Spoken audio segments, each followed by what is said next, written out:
ભાજપ સમર્થિત ધારાસભ્ય ધવલસિંહ ઝાલાએ મોરચો માંડ્યો। પશુપાલકોને ભાવ વધારો નહીં અપાય તો સાબર ડેરીના ઘેરાવની ચીમકી આપી છે। ભાવ વધારો જાહેર થયા બાદ છેલ્લા 3 માસથી ચૂકવાયો નથી વધારો। કોંગ્રેસ પ્રેરિત ડિરેક્ટરને આગળ ધરી ચેરમેન સહિતના લોકો ભાવ વધારો ન ચૂકવતા હોવાનો આરોપ। ધવલસિંહ ઝાલાએ રાજ્ય સરકારમાં પણ આ અંગે રજૂઆત કરી છે। 7 દિવસની અંદર તમે સાબર ડેરીનો ભાવફેર નિશ્ચિત કરો। જે મંડળીઓ રજીસ્ટર નથી, બનાસ ડેરીએ રજીસ્ટર કરી દીધી છે, મત આપવાનો અધિકાર નથી, તમામ મંડળીઓને પણ રજીસ્ટર કરો। પશુપાલકોના જે પણ પ્રશ્નો છે તેનું તાત્કાલિક ધોરણ પર નિરાકરણ લાવો।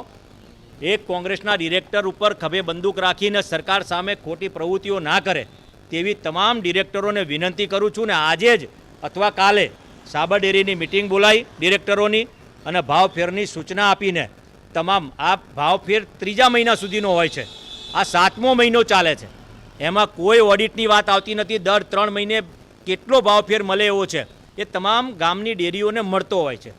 એટલે થોડો ઘણો મહદઅંશે કદાચ બાકી રાખવાનો હોય તો 1% બાકી રાખીને તમામ પશુપાલકોને ભાવફેર મળે તેવી તમામને હું વિનંતી કરું છું। સાથે 7 દિવસની તમને હું નોટિસ પણ આપું છું કે ભાઈ 7 દાડામાં તમે કરો, નહીં તો પશુપાલકો આનો ઘેરાવો કરે તો તેની સંપૂર્ણ જવાબદારી તમારી રહેશે, નહીં કે સરકારની।